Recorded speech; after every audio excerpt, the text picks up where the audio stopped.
Nimeshiriki katika hafla hii fupi ya programu ambayo ilikuwa inaendeshwa chini ya Opportunity International, ambapo kimsingi walibezi katika shule za binafsi zinazotoa ada chache au ada kidogo kulinganisha na zile nyingine.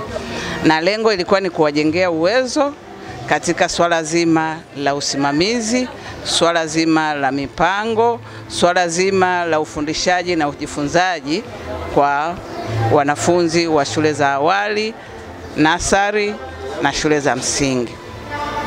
Na kimsingi mafunzo hayo ni muhimu sana kwa sababu pia shule nyingi zinakufa au zinashindwa kupata wateja kutokana tu aidha na usimamizi ambao sio mzuri wa kutokuelewa changamoto walizonazo au kutokujua namna ya kuweka mipango yao vyema au kutokufanya tathmini, lakini pia na swala zima la kukosa uwezo wa njia nzuri za ufundishaji na ujifunzaji. Lakini ni focal person wa mradi wa International Opportunity, ambao mradi huu unahusu wanafunzi wa daycare au wale watoto ambao ni wa pre-unit, lakini pia unahusu wanafunzi wa primary na unakata cross katika wilaya ya Temeke, wilaya ya Kigamboni, wilaya ya Kinondoni, lakini na wilaya ya Ubungo. Kwa hiyo katika programu hii ya EduQuality imesaidia sana walimu wetu kujifunza namna ya kuendesha shule kwa maana ya school management, lakini pia wameelekezwa namna ya kufanya budgeting katika shule za primary za private, lakini pia wameelekezwa namna ya kufanya planning, kuweka plan kwa ajili ya shule zao.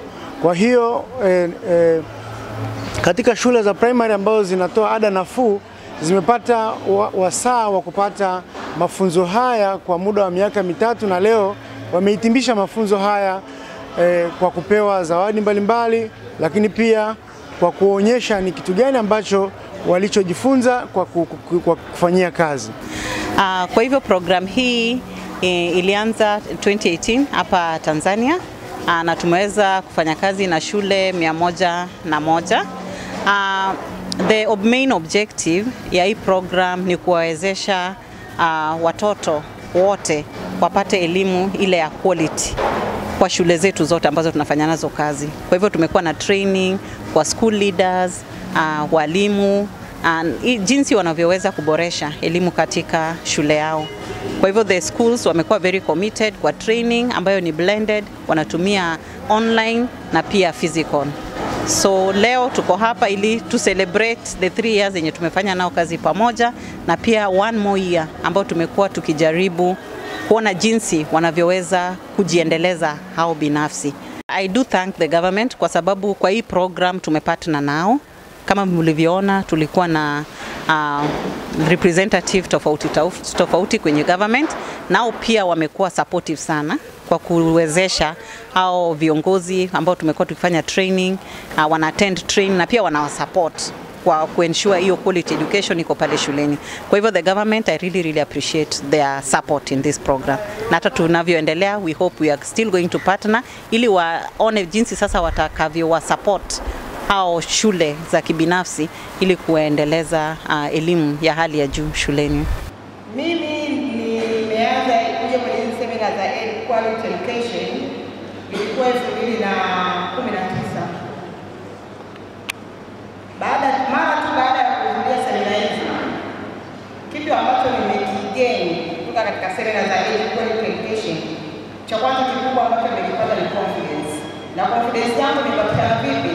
Ni baada ya kupokea way forward ambazo mimi napeleka kama challenge kwa walimu wenzangu na shule nyingine. Wao wanaipa way forward, natakiwa nifanye nini ili nitatue hiyo challenge. Kwa hiyo unapeleka challenge yako kwamba kuna mtoto anaweza kaja shule hataki tena shule kesho yake. Kwa hiyo walimu wenzako wanaweza kukushauri, unaweza kufanya 1 2 3, na ukweli ukipitia kupitia katika hizo way forward ambazo wanazipata kutoka kwa specialist au teachers wengine, kweli unajikuta unafanikiwa.